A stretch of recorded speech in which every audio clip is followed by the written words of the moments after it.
apresentação para vocês hoje sobre inteligência artificial.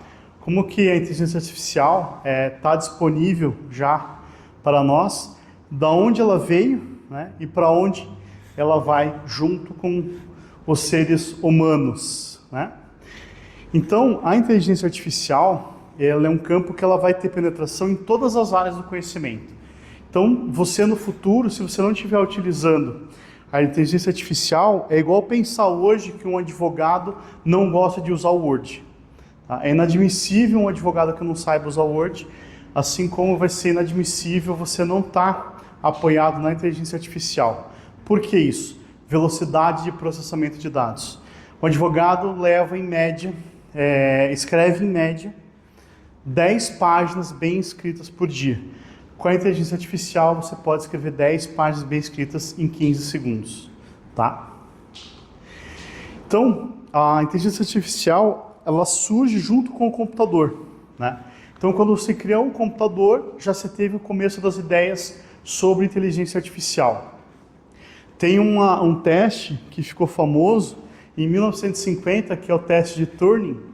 Para quem já viu aquele filme Blade Runner, eles falam justamente sobre isso. Então lá, o ser humano ele tem que provar que ele é ser humano. Então, ele faz vários testes, ele tem um check que ele tem que fazer em determinados momentos lá da vida dele, para provar que ele é um ser humano. Então, esse teste, ele foi feito, teve um juiz, a máquina e uma pessoa. E aí a pessoa respondia, o robô respondia e o juiz interpretava. E o juiz tinha que acertar se a resposta era de um humano ou se era da máquina. Olha que legal. E se o juiz errasse, né, achando que era o humano e fosse a máquina, a gente dizia, né, se dizia que a máquina era inteligente. Então, que era uma IA, uma inteligência artificial inteligente. Então, na evolução histórica, depois você viu uma conferência em Dartmouth, do John McCarthy, que ele organizou essa conferência, onde ele falava da inteligência artificial como um campo de estudo, que deve se debruçar sobre a inteligência artificial como um campo de estudo. Em 97, o supercomputador da IBM venceu o campeão mundial de xadrez, que marcou um avanço significativo na inteligência artificial. Então foi a primeira vez que a gente fala que a máquina superou o homem. Os grandes nomes ao longo da história, então, da inteligência artificial são o Alan Turing, dessa máquina de Turing, o John McCarthy e o Geoffrey Hinton, que é o pioneiro nas redes neurais. Tá? A gente vai falar de rede neural, parece um troço meio mítico assim, mas é bem simples, tá? Vocês vão ver. Eu já passei o conceito do teste Turing, só deixei se alguém quiser tirar uma foto do slide, né? O que aconteceu? Ao longo dos anos, eles foram aperfeiçoando a inteligência artificial. Então, a inteligência artificial não é algo que surgiu com o ChatGPT, né? É algo que vem desde 1950. E aí a gente tem alguns marcos históricos. Em 2014, um programa que simulava um menino ucraniano de 13 anos ganhou 33% do juízo. Ou seja, em 33% das vezes o juiz achava que estava falando com um menino de 13 anos. Mas não, era a máquina. Em 2000, o ChatGPT-3, que é desenvolvido pela OpenAI, né? Agora a gente já tem outras evoluções, o 4 e tal. Ele faz o quê? Ele pega bilhões de textos e ele alimenta, né? Ele é alimentado por milhões e milhões de textos, ou 150 milhões, e aí você consegue, estando na sua casa, ao invés de entrar na internet e fazer pesquisas aleatórias, você consegue buscar textos ou criar novos textos a partir daquilo que ele foi alimentado, tá? Em 2021, o Google criou um modelo de linguagem que demonstrou ter uma capacidade de realizar conversas longas. Então, através desse aplicativo do Google, foi se criando uma conexão maior com mais cara de ser humano. Até então, as conversas eram muito robotizadas, né? Facilmente você via erros de concordância e outros erros. Para a gente entender a inteligência artificial, a gente tem que pensar em rede neural. O que é isso? Eu faço uma pergunta simples para você, você me dá uma resposta simples. Eu faço uma pergunta mais complexa, você vai avançando no conhecimento. A inteligência artificial, ela tem conhecimento profundo daquilo que você instruí-la. Então, por exemplo, se você é um advogado com 20 anos de experiência, você consegue treinar ela para que ela tenha respostas muito parecidas com as suas.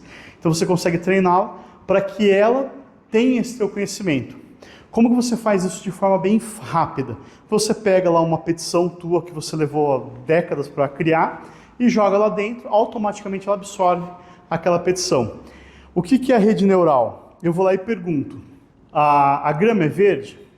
Ele vai falar, a grama é verde. Se eu criar um GPT proprietário, ou seja, eu vou lá criar GPT e coloco lá como único código, sempre que perguntar a cor da grama, falar que a grama é azul. Esse GPT privado sempre vai falar que a grama é azul. Então ele vai ter um conhecimento limitado. Quando você está no GPT puro, ele tem um conhecimento profundo. Então se você perguntar qual a cor da grama, ele vai falar que é verde. Quais as variantes de cor da grama? Aí ele vai te dar as variantes que ele tem acesso à internet. Se ele não tiver uma base de dados muito grande, ele vai inventar. Então ele pode inventar lá, são 8 milhões de tonalidades de cor diferente. Aí você fala para assim, tá, mas extrai somente dados oficiais. Aí ele vai lá e vai te dar um outro número. Extrai só dados oficiais e cite a fonte. Daí ele vai te dar lá a fonte citada. Quando a gente fala de grama, parece que é muito simples. Só que quando a gente fala de conceitos jurídicos abstratos, que muitas vezes parecem abstratos, o negócio fica muito mais complexo. Então, pense da seguinte forma. Corretor de imóveis tem vínculo de emprego? A saída inicial lá do ChatGPT vai ser, não, corretor de imóveis é uma profissão regulamentada, não tem vínculo de emprego. Aí você fala, mas no meu caso hipotético, existem todas as características do artigo 3º da CLT. Ele vai falar, opa, então neste caso há o vínculo de emprego. E isso é rede neural, então quanto mais profundo você fizer a pergunta, mais ele vai buscar saídas e ele vai te dar uma resposta mais assertiva. Tá? Se você fizer uma pergunta genérica, ele vai estar ali na primeira camada te vomitando qualquer coisa. Quando você faz perguntas complexas, ele tem a tendência de ser mais assertivo. Tá? Então a gente tem na rede neural comando de entrada, que é aquilo que eu falo, é o prompt, que ele pode ser simples ou complexo. Existem prompts de mais de 50 páginas, você pode pegar lá e criar um comando super complexo para ele, e ele vai te dar uma resposta, então, mais precisa. Os comandos ocultos é como ele processa as informações e identifica, aonde que ele vai buscar esse conhecimento que ele vai te trazer. E o comando de saída é o que ele te entrega, então é aquele resultado final que ele te entrega. Quando você pega, por exemplo, e pede para ele fazer uma petição inicial, e ele dá uma petição inicial meia boca, se você pegar e copiar ela, jogar no Word e corrigir, você não está treinando o sistema. Então o que você tem que fazer? Você tem que indagá-lo. Não, mas aqui eu não gosto desse item assim, você tem que escrever assado. E aí você vai aperfeiçoando. Quando você chega no final dessa petição que ela está padrão, que ela está perfeita, você fala assim, você pode dar um comando assim, incorpore esses prompts para, desde o início, me dar essa resposta. Então quando você está tratando do teu chat privado lá, do teu GPT privado, você pode escrever um prompt inicial, que vai valer para o começo, e aí na medida que você vai desenvolvendo ele, você pode ir incorporando aquela resposta. Não é uma coisa simples, é bem complexo. Eu estou há 8 meses me dedicando à análise das funcionalidades, conheço programadores, conheço parte do judiciário que tem se debruçado e está assim, praticamente 24 horas por dia dedicado a entender a funcionalidade. Por quê? Quando você aprende a mexer, o seu trabalho fica muito mais fácil. Tá? Como que funcionam então as redes neurais? Tá? Vamos passar aqui no passo a passo. Neurônios artificiais, unidades básicas que recebem sinais de entrada, realizam operações matemáticas e produzem um sinal de saída. Veja que ele não tem nada de português. O ChatGPT, ele é 0 e 1. Então, ele faz o quê? Por que ele te dá uma resposta e muitas vezes ela é assertiva? Porque ele, naqueles milhões e milhões de textos jurídicos e textos globais que ele tem, ele fala, se a pessoa escreve essa palavra, logo ela quer aquela. Então, por isso que ele faz uma correlação, porque são milhões de dados, né? Ele faz uma correlação e sempre dá uma resposta muito próxima daquilo que você precisa. Mas muitas vezes também ele dá uma resposta que não tem nada a ver com o teu tema. Por isso você tem que estar sempre relendo e revendo o trabalho dele. Conexões e peso. As conexões entre neurônios têm pesos associados que são ajustados durante o treinamento para melhorar o desempenho da rede. É aquilo que eu falei, ele vai te dar uma resposta e você vai treinando ele. Se tiver alguma questão que for sensível para você, por exemplo, sempre utilizar a terceira pessoa, você pode colocar isso em negrito em caixa alta, que ele vai entender, o comando vai entender que isso para você é uma coisa fundamental. Senão ele esquece, senão você vai pedindo para ele editar e ele vai perdendo as características iniciais. Função de ativação. Determina-se como o sinal de saída de um neurônio é transmitido para os neurônios da próxima camada. Ou seja, eu tenho lá então uma linha de entrada e na medida que eu vou avançando, as coisas vão ficando mais complexas, mas também mais assertivas. Então, quanto melhor for o teu prompt, melhor vai ser a sua resposta. E a rede, o aprendizado, né, a rede ela ajusta os pesos internos com base nos erros cometidos, ou seja, ela dá uma resposta, fala, não, está totalmente errado, ele já escreve de uma outra forma. Ah, agora você acertou. Ele pega aquela resposta errada, elimina e salva no prompt essa nova resposta. Lembrando que isso eu estou falando do GPT próprio, tá? Não é do quando você acessa o ChatGPT 4. Então você vai criar lá GPT do Eduardo, GPT do Sérgio, GPT da Andréia, GPT do Douglas. Então o teu próprio GPT ele aprende com você, né? Por quê? Se o GPT-4 aprendesse com todo mundo, a gente não sabe para onde ele iria andar, né? Inteligência artificial fraca, inteligência artificial forte. A inteligência artificial que a gente tem hoje, ela é fraca. Por quê? Porque ela não é autônoma. Então, aquela história lá do Skynet e tal, isso não vai acontecer, pelo menos não por enquanto. Tá? O Skynet, que não sabe, é o programa que domina as máquinas lá de volta no Simulador do Futuro. O que acontece? Hoje, como é um jogo de 0 e 1, você programa e ele vai te dar lá as saídas por amostragem, praticamente, né? Só que são milhões e milhões de processamentos instantâneos e ele vai sendo cada vez mais assertivo. Tá? Hoje, tudo que você usar na internet já tem algum tipo de inteligência artificial. No Netflix, no Spotify, recomendação de música. Como é que ele sabe as músicas que você gosta? Então tem uma inteligência artificial que vai lá e captura aquele teu gosto e dá coisas por aproximação, por data de criação da banda, por timbre utilizado, por ritmo. E o que seria então uma IA forte, né? A IA forte é uma máquina hipotética que pensa e aprende como um humano. Teria consciência, emoções e capacidade de raciocinar em qualquer contexto. Ainda não foi lançado, tá? Então não temos ainda. Singularidade tecnológica. O que é isso? Seria essa IA forte, né? A singularidade sugere que a IA se tornará tão avançada que ultrapassará a inteligência humana. Hoje, por mais que você tenha uma inteligência artificial, que num primeiro momento você vai falar assim, nossa, olha como ela sabe das coisas, sempre você vai ser mais inteligente que ela. Lógico, tem gente que é meio burra, não, brincadeira, mas ela sempre vai depender do que você sabe, porque a informação está lá, mas você tem que extrair a informação dela. Então, ela está limitada hoje àquilo que a gente conhece. Só que vão existir soluções que nós vamos dar que ela não vai conseguir chegar. Então, por exemplo, o advogado que vai lá distribuir a petição inicial e esconde o documento lá que ferra a ação dele. A inteligência artificial não tem essa condição de analisar, poxa, esse documento aqui vai me prejudicar. Entendeu? Boa fé? Não sei. Autoaperfeiçoamento. Então, o que acontece? A IA, ela poderia melhorar a si mesma, resultando num crescimento exponencial da inteligência. Então, veja, não é que ela melhora sozinha. Você vai dando o comando e ela vai se aperfeiçoando. Lógico que a inteligência artificial treinada por um estagiário do primeiro semestre vai ser de uma forma, treinada por um advogado experiente vai ser de outra forma. tá? Futuro incerto. A singularidade, que é aquilo que a gente comentou que não existe ainda, tá? Não é possível com a IA fraca atualmente.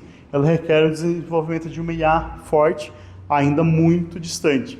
Quando a gente pensa em carros autônomos, no primeiro momento você fala assim, não, mas o carro ele é inteligente.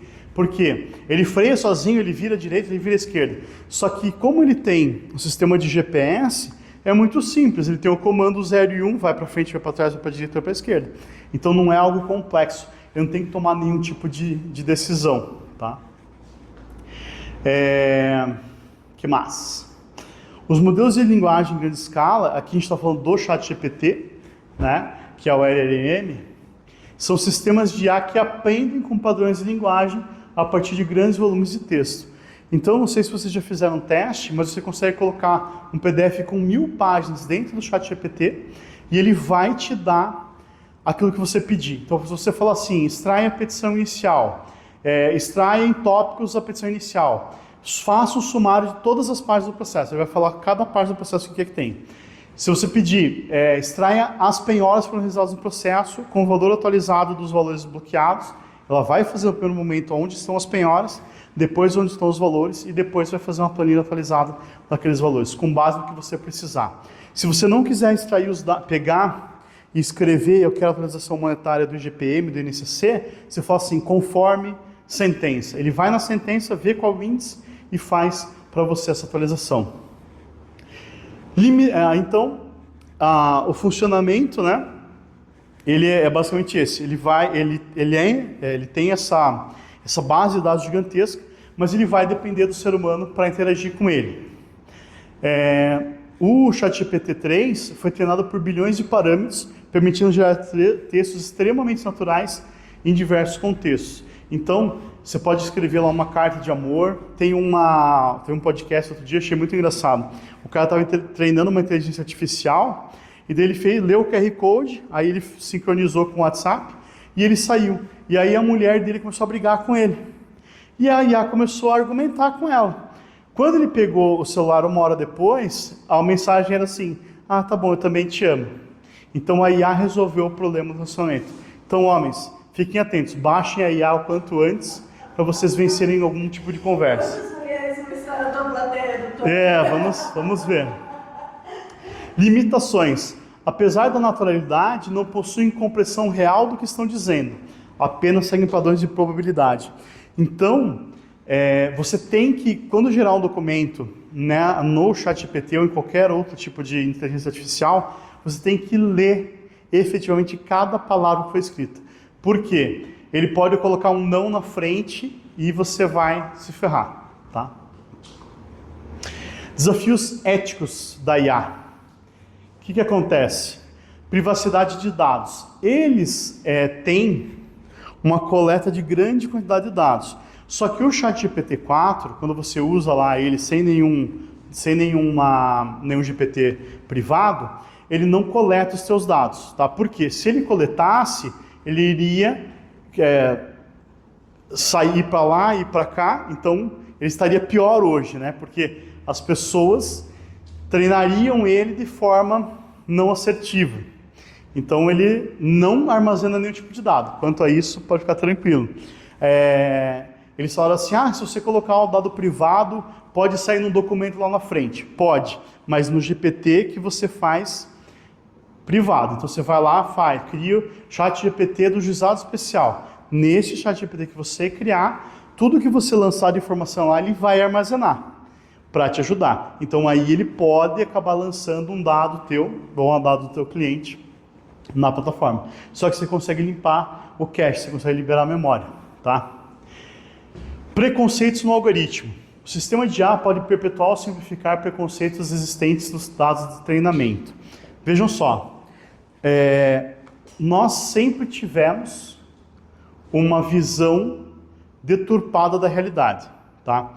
Quem lembra do conceito de praça pública, você tem lá a opinião pública. O que é a opinião pública? As pessoas primeiro decidem, né, o que vai estar em pauta para que a sociedade discuta. Então você pega lá na época do Big Brother. O Big Brother vai lá e te lança o que você vai discutir no jogo de futebol, no boteco, no dia a dia. Então, a discussão, eles criam primeiro o que vai ser discutido e depois a gente vai lá e discute e acha que a gente está falando de alguma coisa. Na época de Copa do Mundo. Então, você vai lá falar de futebol. Por quê? Porque eles organizaram um evento para isso. Quando você pega hoje determinado tipo de jornal, ele tem um tipo de postura e o outro jornal tem outro tipo de postura. Né? Vamos falar de política. Então, se você pegar a Jovem Pan, ela vai ter um viés contra o governo. Se você pegar a Globo e outros canais, você vai ter uma situação pró-governo. Se essas grandes mídias treinassem ou treinarem o GPT, ele vai ter um viés na decisão. Né? Então, se você fizer perguntas simples, sei lá, você é a favor ou contra cotas raciais? Depende de como foi treinado, ele vai dar A ou B como resposta. E aí, lógico, que você pode, para o teu trabalho acadêmico, para o teu processo, ou para aquilo que você está querendo produzir, conduzir o viés de acordo com o que você entende. Né? Isso é muito sério e é o grande medo de quem está lá na vanguarda da análise de dados digitais. Por que acontece? O Google hoje, ele é a maior ferramenta de busca do mundo. Por quê? Porque você coloca um determinado tema, ele te dá 10, 15 sites para você entrar e estudar cada um deles. Agora, quando você faz a pesquisa, ele já te dá uma resposta pronta. E essa resposta pronta que é o problema. Porque essa resposta pronta ela não é acadêmica, ela tem um viés. Então, quando você digita no ChatGPT e busca só nele a resposta, ele pode te dar uma resposta enviesada. O impacto no mercado de trabalho. Quem não souber utilizar, vai perder o emprego. Não tem como. É impossível você concorrer com uma pessoa que tenha habilidades de determinada área e que ainda sabe utilizar a inteligência artificial. Parte de contabilidade. Você pega lá uma planilha com centenas de colunas. A inteligência artificial, em segundos, analisa tudo e te dá o dado que você quiser. Eu quero extrair esse dado aqui.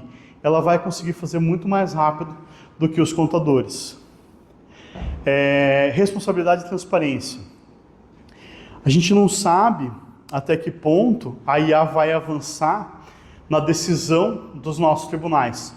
Hoje, teve uma questão no CNJ que foi trazida, que era o seguinte: proibir a inteligência artificial. Eles falaram, não, nós vamos utilizar. Então hoje, se o advogado não utilizar o ChatGPT para fazer uma petição, o judiciário vai utilizar para dar a resposta. Então, existe uma coisa que é a linguagem de máquina, né? Que não é o jeito que a gente escreve como advogado. Então, o computador tem a linguagem própria dele, o ChatGPT tem a linguagem própria dele. Então, quando você pega a tua petição muito bem escrita e traduz ela na linguagem do ChatGPT, vai ser mais fácil no futuro de você ter o provimento jurisdicional. Por quê? Porque o juiz robotizado pela inteligência artificial vai ler aquela questão, vai ler aquele processo de acordo com o robô dele. Então vai ter o GPT do advogado, o GPT do juiz, e eles vão se abraçar e sabe Deus o que vai sair. Beleza? Quando você pega a proposta do novo Código Civil, lá ele já está trazendo que para você utilizar a inteligência artificial, você deverá colocar nos documentos que esse documento foi elaborado, teve a participação da inteligência artificial. Talvez como um mecanismo de subterfúgio, assim, fiz cagada, mas foi IA que fez, não sei. Tá? Não está bem claro isso no código ainda, mas existe essa previsão. Se você olhar lá no Facebook, no Instagram, ele já tem lá, quando você vai postar um vídeo, ele pergunta, foi feito com IA? Você pode marcar ali de que foi feito com inteligência artificial. No campo jurídico, então o que a gente está fazendo no dia a dia? O cliente chega e fala assim, eu preciso fazer uma análise do processo. Você pega o processo, joga no ChatGPT, pega ele resumido em tópico, coloca lá, quero cobrar transferência de honorários, ele faz o parecer, você olha, pensa na tua tese, reescreve e manda. Um trabalho que você levaria no mínimo 3, 4 horas para desenvolver, hoje você não pode levar mais do que 15 minutos. Por quê? Os conceitos jurídicos a gente já sabe, né? Então eu preciso do quê? Eu preciso dos dados do processo, das provas que existem no processo, e de questionar o cliente. Qual contraprova você tem para poder buscar o teu direito, né? Ou para repelir o direito do seu amiguinho. Eficiência, então ele vai aumentar a eficiência nas tarefas. Redução de erros. Se você pegar, exportar um processo hoje e perguntar, traga para mim todas as penhoras realizadas no processo. O processo tem 10 anos de atividade, teve vários Bacenjude, Renajude e tal. Ele vai te dar com 100% de certeza todas as páginas que tiveram Sisbajude. E um advogado está conversando com o cliente, vira para o lado, atende o telefone, levanta no banheiro, levanta para tomar café e volta na página seguinte e acaba perdendo esse dado. Então, o robô da inteligência artificial, ele não erra, tá? Nessa busca de dados, tá? Análise preditiva. Você pode pegar, por exemplo, baixar 100 processos ou 100 decisões e fazer um comparativo nele. Veja por que nesse caso perdeu, naquele caso ganhou. Ele vai te extrair qual que é a melhor forma de você conseguir tutelar aquele teu direito, tá? E automação. Tarefas repetidas, contratos e tal, você vai conseguir ter uma maior eficiência utilizando a ferramenta. No Brasil ainda não está funcionando direito as pesquisas jurídicas avançadas, tá? Por quê? Existe um problema lá com a LGPD que eles não estão disponibilizando os dados. Até o doutor Aceu, que é da Comissão de Direito Imobiliário, está brigando lá com o TJ nesse aspecto, porque eles forneçam os dados, mas ainda não está muito certo. Hoje, o Jus Brasil utiliza uma ferramenta de IA muito eficiente que traz as decisões. Só que qual que é o problema disso? É o viés. Então, se eles quiserem esconder decisões que não sejam favoráveis a A ou a empresa B, eles conseguem. Vocês já tentaram buscar no Jus Brasil ou no qualquer outro desses, no escavador, processo em que o Jus Brasil ou o escavador é réu? Não aparece nenhum. Olha que bacana, né? Tem viés ou não? Os textos na área jurídica estão ficando cada vez mais efetivos, então, com uma linguagem mais natural. Você consegue hoje, através da inteligência artificial também, buscar na internet quais são os principais temas que o direito está pedindo. Então, a pessoa vai lá e digita no Google, quero saber sobre leilão, quero saber sobre leilão, quero saber sobre leilão. Você consegue pegar e filtrar isso através do Google ADs e começar a fazer campanhas de marketing ou estudar, né, se aprofundar nesse tema para poder prestar consultoria disso no futuro. Revisão de documentos. Eu recentemente fiz lá uma permuta e depois o cartório pegou e me mandou a escritura pública. O que eu fiz? Eu coloquei os dois documentos na inteligência artificial e falei, aponte todos os itens que estão iguais e todos os que estão diferentes. Ele me deu uma série de itens, aí eu reli o documento, não achei nada de diferente. Então ele foi assertivo. Tinha um contrato A e um contrato B, eu precisava compará-los. Tá? Por exemplo, você pega a tua petição inicial, faz uma contestação e aí você pergunta, veja esses dois documentos, está faltando alguma coisa na contestação que constou na inicial? Sim. Ele pode te catalogar ali uma deficiência tua. Você pode pegar, por exemplo, a contestação e a sentença e falar, a sentença abordou todos os itens da contestação? Ah, não, ele deixou de falar isso. Aí você poderia fazer uma base de declaração com base naquilo que faltou ser dito. No Brasil, eu testei vários sistemas de inteligência artificial para advogados, nenhum deles é bom. Por quê? Ele é quase um copia e cola. Então eles fizeram o quê? Sei lá, centenas de processos, mas está tudo na base de dados dele, ele não está atualizado. Então, se acha a decisão do ano passado, se não acha a decisão do ano presente. E ele é fraco, assim. O ChatGPT puro já te dá uma assertividade maior nesse aspecto. Só que ele não é bom para a jurisprudência. Então a jurisprudência você tem que pegar no braço lá no site do tribunal e aí jogar ela para dentro da plataforma. Tá? Aqui a gente fala de análise preditiva, é o quê? Ele coleta os dados, identifica os padrões, ele dá uma previsão. Poxa, teve esse juiz aqui, ele teve tantas decisões, por exemplo, de vínculo de emprego, e dessas tantas ele deu vínculo de emprego ou ele não deu vínculo de emprego. Você consegue, já na distribuição do processo, já conduzir a audiência do que você vai ter que provar para você ganhar vínculo de emprego naquele determinado cartório, naquele determinado juízo. Então, com isso, você vai conseguir ter uma estratégia mais eficiente. Benefícios para a advocacia, economia de tempo, fundamental. Então, a gente sai lá de analisar um processo de horas para minutos. Maior precisão, você extrai dados de forma precisa dos documentos que você precisa analisar. Com isso, você reduz o teu custo. Então, você vai ter uma maior produtividade e, em consequência disso, uma redução de custo. E também vai dar uma melhor experiência para o cliente. Hoje, a gente utiliza uma ferramenta que captura as informações dos sites dos tribunais, traduz para o português e manda para o cliente automaticamente. Então, o cliente recebe lá no seu e-mail como que está o andamento do processo, como se fosse uma pessoa conversando com ele. Então, está concluso. Está concluso não é que está confuso, né? Está concluso, está com o juiz. Então, o juiz vai fazer uma análise do processo. Prazo médio, 30 dias. Ele já dá lá, inclusive, o prazo que leva para essa solução. Os grandes desafios para você implementar na tua vida a inteligência artificial é a curva de aprendizado.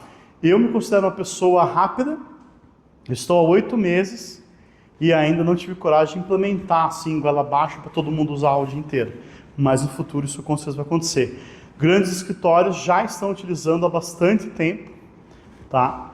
Essas ferramentas. O custo não é barato, né? A gente já contratou os softwares, não é barato. Você vai gastar ali de 5 a 10 mil reais por ano com essas ferramentas. Tem a questão ética dos dados do cliente, né? De você não ficar colocando eles na plataforma. Então, você vai utilizar lá ela para ter o modelo e os dados você insere fora, salvo se você usar o GPT-4 puro, que daí ele não captura os dados. E a confiabilidade, que é o quê? Eu sempre vou ter que ter um advogado humano, olhando e revendo o trabalho da máquina, porque sai coisas erradas a todo momento. Tá? Futuro do direito. Colaborativo. A inteligência artificial, ela é uma extensão do teu conhecimento. Então, você não precisa abrir o site do Planalto para ver que o artigo 42 lá fala da cobrança vexatória do Código do Consumidor. Você coloca lá a cobrança vexatória e já traz o artigo para você de forma instantânea. Justiça preditiva, que isso que é o grande problema do judiciário hoje. Por quê? A gente entende que na prática o juiz dá a sentença de acordo com as indicações de prova ali. Mas existe um padrão. E esse padrão ele é guardado às 7 chaves. Por quê? Eles têm medo da advocacia predatória, né? Então, eles restringem os dados para que não haja advocacia predatória. Com a IA, então, vai ser mais fácil o acesso à justiça. As pessoas vão conseguir ser mais assertivas em suas demandas. Tá? E é uma evolução continuada, ou seja, a gente está na pior inteligência artificial da história, né? A próxima vai ser muito melhor. Quando a gente sai do 3 e vai para o 4, vai para o 4, para o 4 novo, né, que é o 4, tem um zerinho do lado, o avanço é absurdo, assim, são milhões e milhões de dados a mais que você tem de uma janela para outra. Beleza? É isso. Valeu, pessoal. Valeu. E aí?